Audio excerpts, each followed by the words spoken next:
Welcome to This Explainer. I am absolutely thrilled to guide you through today's topic.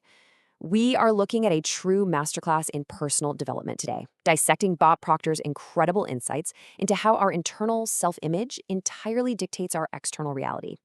We're going to unpack why trying to change your life by just rearranging your external circumstances is, frankly, completely backwards. True transformation? Well, that starts from the inside out. But before we get into the how, I really want to ask you a question, and I want you to be totally honest with yourself here. Are you actually living your life, or are you just reacting to it? According to the statistics Proctor discusses, a staggering 95% of people spend their entire lives simply reacting to their environment. They never truly live the way they want to. Meanwhile, only about 5% of people end up financially comfortable or independent. I mean, think about that disparity. We are living in a world of total abundance, working productively for decades, yet so few of us reach our true goals. Why is that? Okay, so here's our roadmap for today. We're going to explore the search for true success, the two major barriers holding us back, the actual meaning of education, the immense power of your self-image, and finally, a practical, step-by-step method for reprogramming your mind. Let's jump right into part one, the search for true success, and why we really need to stop looking outside of ourselves. Proctor points out this really fascinating pattern. People will spend years and literally thousands of dollars attending self-development seminars, desperately searching for the answer.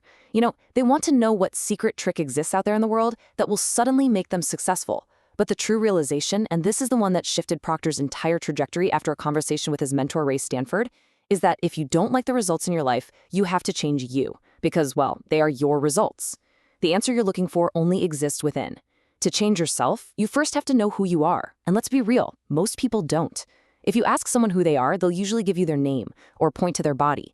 But you are not your name. Those are just words your parents gave you. And you are not your body. You say my hand or my body, which indicates you're something separate from it.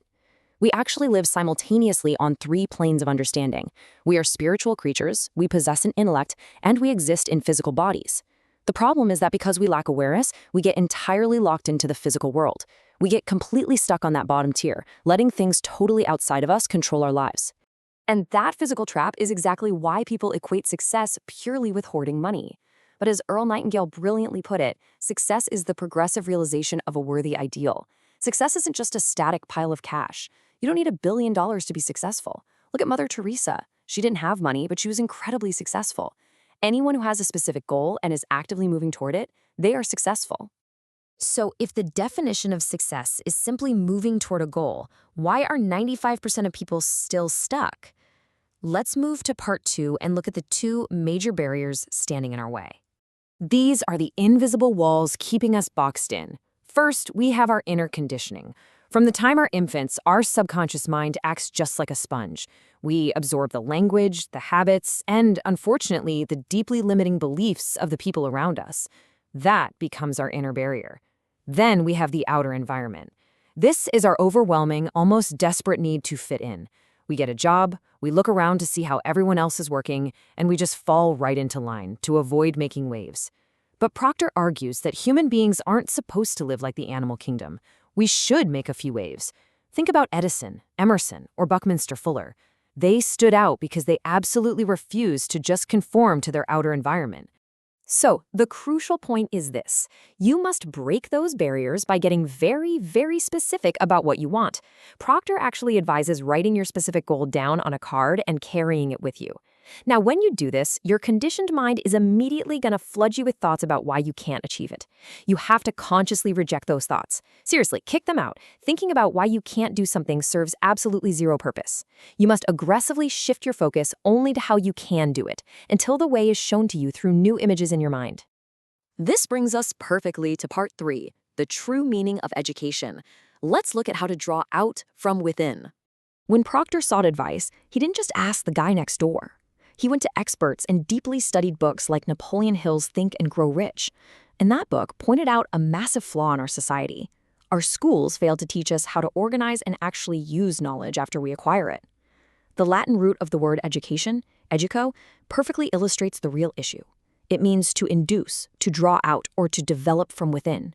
Education is not about sitting in a brick-and-mortar building for 25 years just gathering facts and developing your memory. An educated person is someone who has developed the faculties of their mind to acquire what they want out of life. We already have these deep, infinite reservoirs of talent and ability sitting right inside of us. Education is simply the process of drawing that power out. Drawing out that potential requires a winning attitude. The universe operates by laws, and one of the biggest is the law of polarity. This means everything has an opposite, hot and cold, up and down, negative and positive. Because of this exact law, you cannot think a positive thought and a negative thought at the exact same time. You literally have to choose, and you must train your mind to look for the positive, because it leads to an unbreakable rule of human behavior. The thoughts you choose to hold in your mind control your feelings, and those feelings directly control your actions.